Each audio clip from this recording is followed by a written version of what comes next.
One way to envision the White House under President Nixon is to picture it as a castle. The castle would be heavily fortified, zealously guarded, with only a select few allowed entrance. The White House began to take on this appearance because of the personality and preferences of its President Richard Nixon, demonstrating the impact of one man on government. In my thesis, I argue that Nixon created a fortress mentality around himself, trusting only a select few in his design and implementation of foreign policy.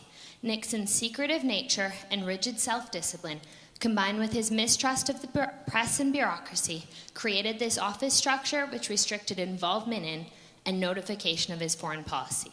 This research is based on previously inaccessible materials, as following his resignation, Nixon attempted to keep his White House files from becoming public. Nixon was an intensely private individual who mistrusted meeting new people and had trouble with interpersonal relationships. He believed that secrecy was the only way to implement his policies and contended that, without negotiations in secret, there'll be few agreements to sign in public. He remarked that it'd be goddamn easy to run this office if you didn't have to deal with people.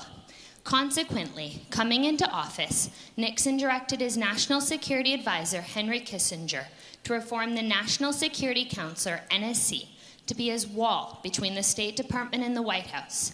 Nixon was convinced that there was a prior precedent within the U.S. government that the president was simply there to ratify a consensus already reached by the State Department, and that the State Department's option papers gave the president no choices other than what the State Department wanted.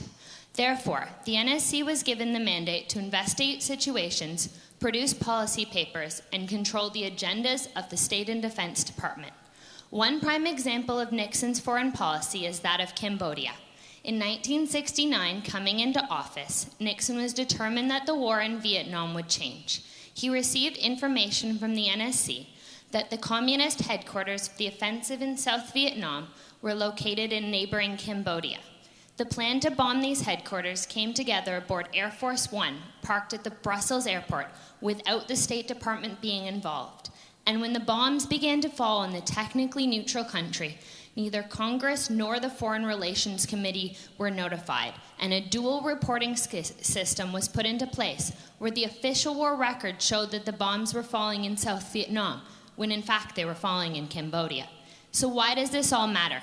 It demonstrates the power of the president and how Nixon was able to avoid the systems of checks and balances on presidential power. He not only waged war in a technically neutral country, but he also changed the international relations landscape, all without Congress or the State Department being aware or involved in what was happening. Thank you.